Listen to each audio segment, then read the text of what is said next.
Alertness पूरी है क्योंकि ऑपरेशन सिंदूर ऑन है। जहां तक ड्रोन का सवाल है, ड्रोन ये आपको देखना है ये कौन सा वक्त है। ये वक्त जो है हमारा 15 जनवरी और 26 जनवरी के काफी पास का वक्त है। इस वक्त जो होता है आप देखेंगे कि पाकिस्तान थोड़ा सा एक खौफ में रहता है कि कोई ऐसी कार्रवाई ना हो। तो ये जो ड्रोन्स अभी हमने देखे हैं ये बहुत छोटे ड्रोन्स हैं, ये लाइट ऑन करके आते हैं, ये बहुत हाइट पे नहीं जाते हैं और ये बहुत ही कम देखे गए हैं। जैसे 10 के आसपास तकरीबन 6 से 7 देखे गए थे, 11 और 12 तारीख को 2 से 3 देखे गए हैं। तो ये जो ड्रोन थे ये मैं समझता हूँ कि डिफेंसिव ड्रोन थे, जो कि ये ऊपर आके देखना चाहते हैं कि हमारे अगेंस्ट कोई कार्रवाई तो नहीं हो रही है। मैं ये मना नहीं कर रहा हूँ, हो सकता है कि वो ये भी देखना चाहें कि कोई कहीं गैप तो नहीं है, इंडियन आर्मी में कोई ढिलाई तो नहीं है, कोई गैप वो जहाँ से वो टेररिस्ट वहाँ से भेज सके। तो मेरे ख्याल से उनको उसका नेगेटिव जवाब ही मिला होगा, उन्होंने देखा होगा कि आज की तारीख पे कोई ऐसी जगह नहीं है, कोई ऐसे गैप्स नहीं जहाँ से वो भेज सकें। लेकिन ये जरूर है, आज जो हमारी डीजीएमओ स्टॉक हुई है उस स्टॉक में इसके बारे में जिक्र किया गया है और उनको बताया गया है कि ये हमें मंजूर नहीं है और कृपया करके इस पे लगाम लगाइए, ये उनको ये बता दिया गया है। आपने दूसरा सवाल पूछा है जो एक सब्जेक्ट इन इटसेल्फ है कि narrative management system, narrative management system और कॉग्निटिव ये कितनी जरूरत है और समय की मांग है। सबसे पहले तो मैं ये बताना चाहूंगा ऑपरेशन सिंदूर जो है, ऑपरेशन सिंदूर से हमने बहुत लेसन सीखे, लेकिन हम उसके पहले भी बहुत तैयारी कर चुके थे। उदाहरण के तौर पे हमने ये सीखा कि जो भी आप खबर देते हैं उसकी क्रेडिबिलिटी होनी चाहिए, क्योंकि लंबे समय में आपकी क्रेडिबिलिटी होना बहुत जरूरी है। आप जो भी खबर देते हैं उसमें कंसिस्टेंसी होनी चाहिए। तीसरी चीज ये होनी चाहिए कि किसी भी नैरेटिव मैनेजमेंट डोमेन में या कॉग्निटिव डोमेन में वैक्यूम नहीं होना चाहिए। अगर वैक्यूम नहीं होगा तो नेगेटिव न्यूज बहुत फास्ट मूव करती है।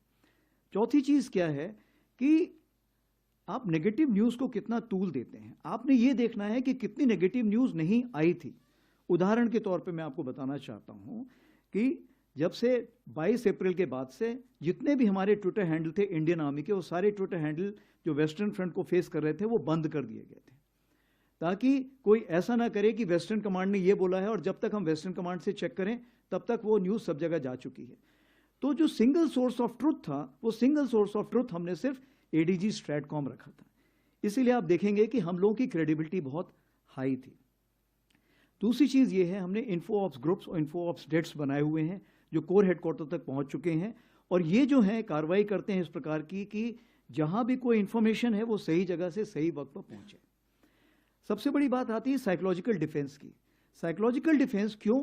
मेरे पास आज की तारीख पे वेटरन्स को मिला के, उनके डिपेंडेंट्स को मिला के 1.3 करोड़ पॉपुलेशन है, यानी 1% पॉपुलेशन तो मेरे पास, जिसको मुझे डायरेक्टली रीच करना है। अगर इस पॉपुलेशन को रीच करना है तो मुझे जरूरी है to have a psychological defence division, और इस चीज को मद्देनजर रखते हुए हमने ट्रायल बेसिस पे एक साइकोलॉजिकल डिफेंस डिवीजन बनाई जो कि 24/7 इसको मॉनिटर करती रहती है। क्यों? क्योंकि किसी भी देश में, आप ये ऐसा नहीं है कि सिर्फ पाकिस्तान से उभर के चीजें आ रही हैं, हो सकता है टर्की से उभर के आए, हो सकता है और किसी और देश से भी उभर के आए। तो चूंकि उनके टाइमिंग्स अलग है इसलिए 24 घंटे इसको नजर रखनी पड़ती है और उस पर हम कार्रवाई करते हैं।